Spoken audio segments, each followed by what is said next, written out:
Andy here, and today I wanted to rank every book that I've read so far this year up until June because that's, the middle of the month. So I've got 50 books here, but I didn't want to just rank them from like my least favorite to best favorite. So instead, I made categories and I've put the books in these categories, and that is how we will be ranking them today. Just a quick disclaimer here, just because a book is in a category that's like not for me or a book that disappointed me or whatever, does not mean that it's a bad book, does not mean that you won't enjoy the book, does not mean that the author is not a good author. It just means those books weren't for me. You guys know I don't like talking badly about books because I know how much work goes into them. However, I'm also not going to lie and say that I love a book that I don't, because I think that that is important, having a channel that I talk about books on. So here we go. My very first category here are books that disappointed me. These are in no particular order. This is the first book that kind of disappointed me this year. This is You by Carolyn Kepnes, and it was made into a TV show. It has super high ratings. A lot of people love this book, and it's about this guy named, I think his name's Joe, yes, and he is creepy and he stalks this girl and trying to convince her into dating him. It's not that it's a bad story, but I think my issue with it was that the whole time I was reading it, I was just thinking in my head, oh, this is like a American Psycho, like trying to be American Psycho. And they even reference American Psycho in that book. I don't think that there's a doubt that American Psycho was an inspiration behind this, but you guys know American Psycho is one of my favorite books ever written, and when people try to emulate that character, it often falls flat for me. So yeah, this is much more of like a personal issue. Well, all of these are personal, obviously, it's my reading choice, but it was just a book that disappointed me because the story sounded very cool and I was excited to read it. The characters kind of fell flat for me. I didn't like anybody in the story. The girl's annoying, the guy's annoying. I'm like, go ahead, chop her up. Doesn't matter to me. The next one that disappointed me was Rings by Koji Suzuki. I'm going to be giving really quick synopsises because there's a lot of books to get through. So this is, The Ring. It's about a reporter. They get connected because one of their family members passes away. They learn that they watched a video. They go and seek the video out themselves. And then the madness ensues from there. I think this one was entertaining, like more so than the other ones here, was entertaining to read because it was so freaking wild. I have a whole Movieverse book on it and just description of how weird this book is, so I'll leave that linked down below. But it is so strange, and I don't know if it's necessarily the writing that's strange or the translation. The next one is this guy right here. This is Anya Allborn's Seed. I have seen this book everywhere. I've seen a lot of her books everywhere, and people recommend them to me all the time. And I read this one and I was a little disappointed. The characters didn't make a whole lot of sense to me. It's a really cool story though. It's about a man who saw this like demon thing as a child, and now that he's older it seems to be coming back into his life. It's a really cool story, and there were a few scenes that were kind of creepy, but for me the main issue was around the characters. They weren't as three-dimensional as I would have liked them to be, especially the mother in the story really irritated me. However, I am excited to read some of her other books because you guys do recommend them to me a lot. So this one, again, really cool concept. It's about a girl. Her father is arrested for murdering a group of girls during a summer, and like 20 years later the killings start up again. So you're trying to figure out who the copycat is. Again, this is a book, a lot of people love it. For me, I thought that it was so unbelievably obvious who the killer was. For me reading it, I personally did not believe that there was any other person that could have been the killer except for the killer. And this is kind of my issue with a lot of thriller books, is they're just so obvious to me. I also thought that the main character did a lot of dumb stuff. She like leaves her phone in the car when going into the murder house, and just stupid stuff that I'm just like, what? That doesn't happen. Like, that wouldn't that's so silly. A lot of the stuff surrounding the main character didn't make a whole lot of sense to me. Again, that doesn't mean it's a bad book. That doesn't mean that you won't like it. And then the next category are just books that weren't for me. So it's not that I found anything wrong with them or I felt like some things could have been worked out better. It wasn't any of that. They just honestly weren't for me. The first one on this list is this guy right here. This is Hidden Pictures by Jason. I'm going to pronounce his name wrong. If you look at his Instagram, he has the correct pronunciation of his name. But this book just really wasn't for me. It, again, really cool concept. A girl gets a job babysitting a kid. He starts drawing creepy pictures, talking to voices in the house. Like the idea behind it, the concept of it is pretty cool, but it just honestly wasn't a story for me. It didn't creep me out as much as I would have liked, and it was original, and so, you know, that's why it didn't disappoint me or anything. There was a lot of originality in this. It held my attention. It just wasn't really my type of story. I didn't know how I felt about the ending. The next one that wasn't for me was this guy, How to Sell a Haunted House by Grady Hendrix. This one is just about selling a haunted house. I mean, that's really what it is. I've purchased other Grady Hendrix books, but this is the only one that I've read besides like the paperbacks from hell.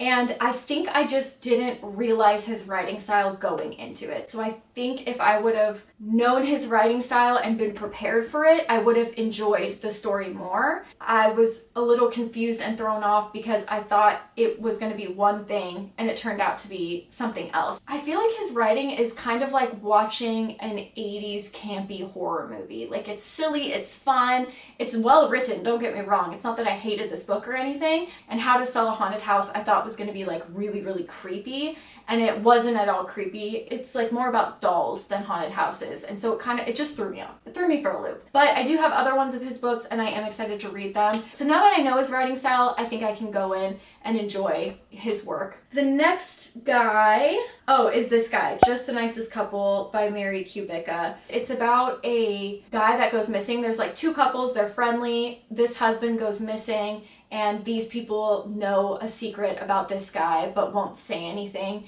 And the story, honestly, that's all that happens throughout the whole book. Like, there's no other action, there's no build up. This is the slowest burn book. Yeah, I don't know, it was just very slow and there really wasn't much else to it. Next up, let's talk about books that disturbed me. The first one, this guy, The Girl Next Door by Jack Ketchum. This book ruined my month. This book is really hard to get through. It's about a girl next door. Yeah, I bet you wouldn't have thought that. And she gets tortured, and it's just all showing her torture and awful things that happen to her. It's a really horrendous story, and I think what kind of gets you is that it is based on true events, and I've seen movies about this and documentaries and stuff about this particular case, so it's just really hard to read. I just didn't think it was going to be how it was. You get to know the characters and feel for them, and they're a bunch of kids, and then awful things happen. It's so disturbing. I'm glad I read it. Extremely well written, but I don't ever picture myself going back to that unless I'm like a glutton for punishment that week. The next one that disturbed me, Knock 'em Stiff by Donald Ray Pollock. You guys know I absolutely adore him. I love him. His writing style is brilliant. The Devil All the Time is one of my favorite books, so I wanted to go back and read Knock 'em Stiff. They're not like short stories. They all come, not all of them, but a lot of them come wrapped back around and connected. It is connected in this one town, but they're just like a bunch of little snippets of life in this really messed up town. Awful stuff happens in this book. I read this one after Jack Ketchum and I was like, why did I do that again? Very disturbing, very gross, but fun. You know, I love him. The next one that I read was The Clown Hunt by Judah Sonic, and this book was hard to get through. It was really disturbing. It's about a group of clowns that get abducted and tortured. It wasn't even like the killing of the clowns that was the hard part. There's some like torture scenes in here that were really intense, and yeah, that one was hard. That one was hard to get through.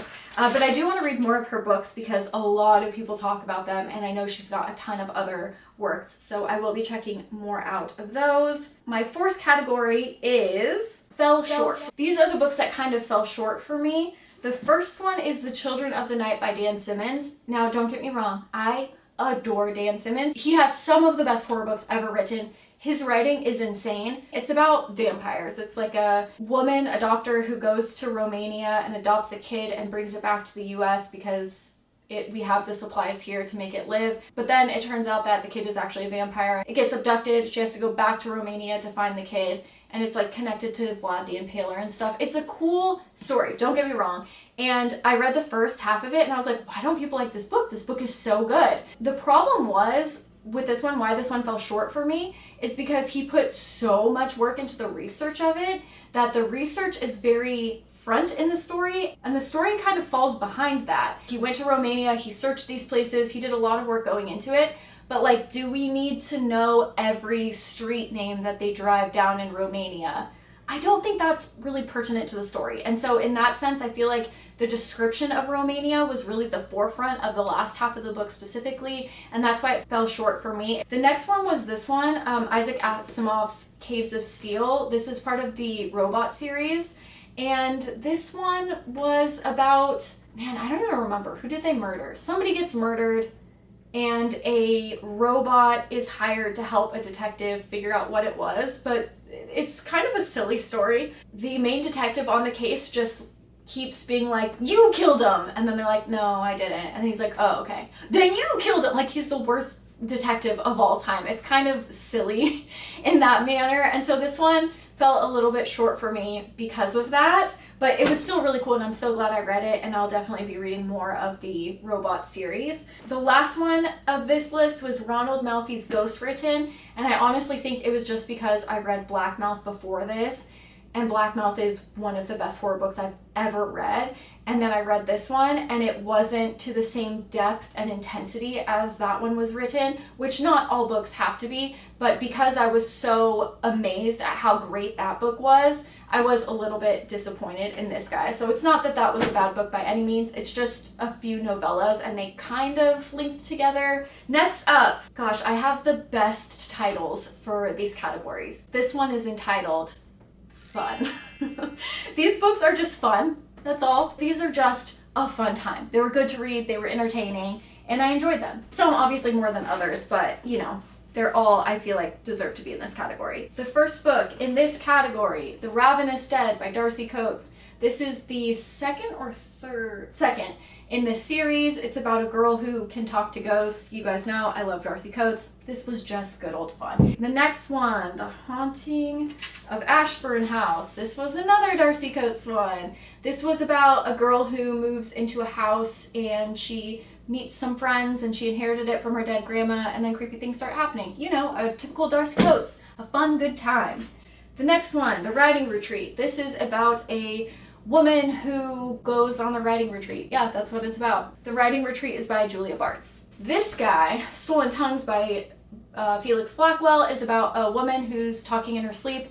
They go up to the cabin, there's like creepy things outside, and they start talking to her and creepy things start happening. The next one, The Twisted Dead, another Darcy Coates. This is the third one to that second one that I showed you. Again, a girl talks to ghosts. I thought this would be the final chapter, but I guarantee there's gonna be more of those, which I'm excited about. Oh, What Lies in the Woods. This is an audio book that I listened to. This one was fun. It's kind of, or you guys told me that it definitely is based on the Slender Man real life event that happens. It runs parallel to that. A girl gets stabbed in the woods, she almost doesn't make it, but they find the killer, they arrest him, and then years later she goes back. It was well written, I really enjoyed it, but it is kind of hard sometimes knowing the story and then reading a book that runs parallel to that story. I don't know. I know a lot of horror is based on real life events, but something like that, I don't know, it kind of makes me feel weird reading.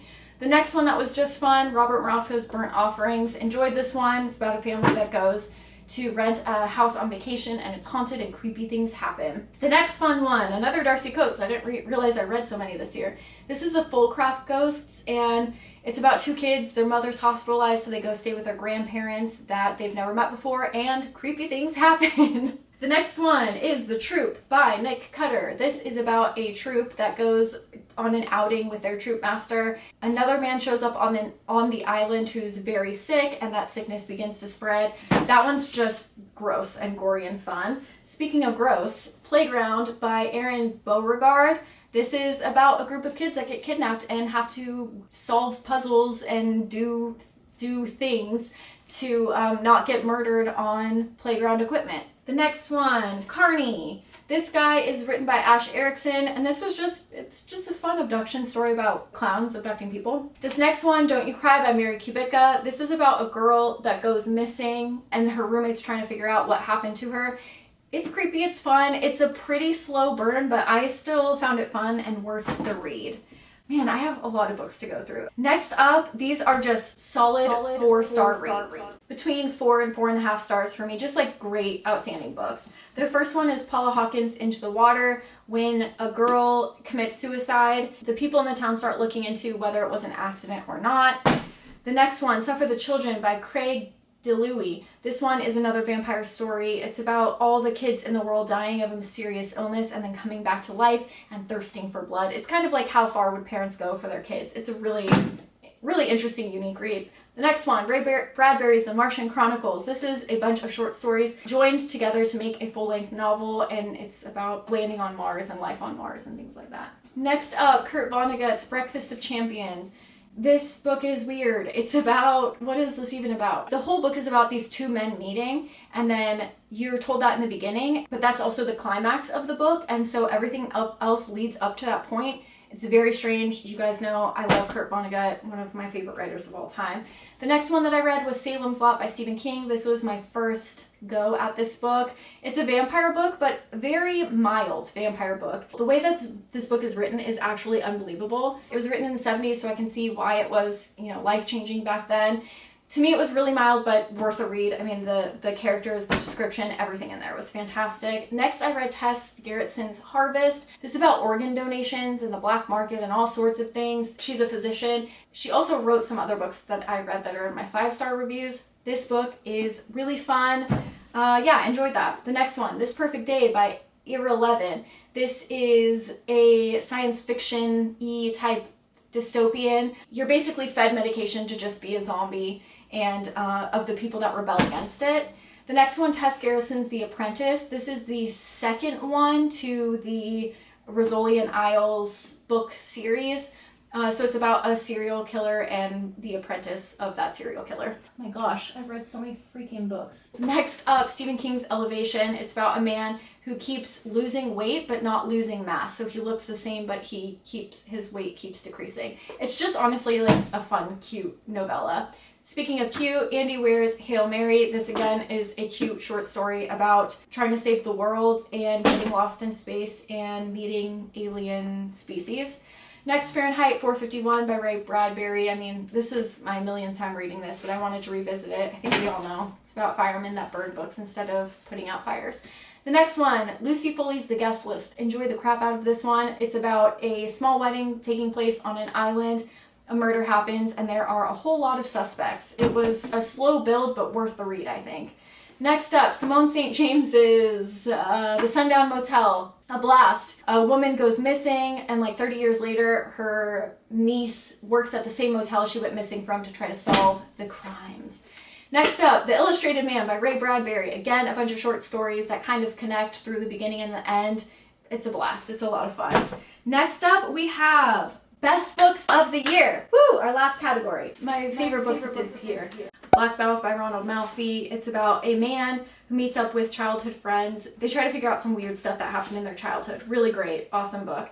The next one, The Whisper Man by Alex North. There are children that are being abducted. They hear whispering before they get abducted. There's a serial killer. This has so many moving parts. Honestly, one of the best books I've ever read. Next, Paul Tremblay's Cabin at the End of the World. Not the first time I read this one. Glad I revisited it. I did a movie versus book on this with the new movie that just came out. Wonderful. It's about people that get abducted and told that they must sacrifice one of them or the end of the world will happen. Next, Bret Easton Ellis's The Shards. This guy is kind of in the middle of American Psycho and Less Than Zero. It's about a serial killer, disturbing stuff. You got your unreliable narrator. Fantastic, weird book. Everything that I love. Next up, Tender is the Flesh by Augustina Bastarrica. This is a book about a virus that infects livestock so we can't eat them, so they start producing humans for consumption. Wonderful book. Next up, Ray Bradbury's The Case Against Satan. This is about people in a church and a young girl who is getting possessed, but it's really not even about that. Possession is such a small part of it, and it did kind of lead into and influence other possession stories, but this one is much different from that, and it's not really about the possession. It's deeper than just that. But anyways, blew me away. Worth a read. And the next one, Tess Gerritsen's The Surgeon. This is the first Rizzoli Isle book. It's about a serial killer that murders women and takes out their uteruses for funsies. Wonderful book. Honestly, fantastic read. A few more. Okay, if you made it this far, you're a trooper. Next one is Dark Matter by Blake Crouch. A man not sure if his life is going in the right way, gets abducted, taken away from his family, and tries very hard to get back to them. Next is Tess Gerritsen's The Sinner. This is the third in the Rizzoli Isles series. It's about two nuns that get murdered and they try to figure out why. Next is The Broken Girls by Simone St. James. This is about a boarding school that had girls that went there, and then a girl years later after the boarding school, her sister gets murdered and dropped there, and she gets, connected to it in that way. Next, Kurt Vonnegut, Mother Night. This is one of the best books ever written. I've really enjoyed this. It's about a Nazi propagandist during World War II and his life thereafter. It's a really interesting book, kind of a blur of morality and all sorts of things. Wow, that was a lot. Okay, those are the books that I read this year. So far, art is subjective, and so just because I don't like a book or I do like a book doesn't mean that you will. I think that's the beauty of literature, honestly. So yeah, let me know what you think. Let me know what the best books you've read so far this year. Anyways, thank you so much for watching, and I will see you soon with another horror video. Bye, guys!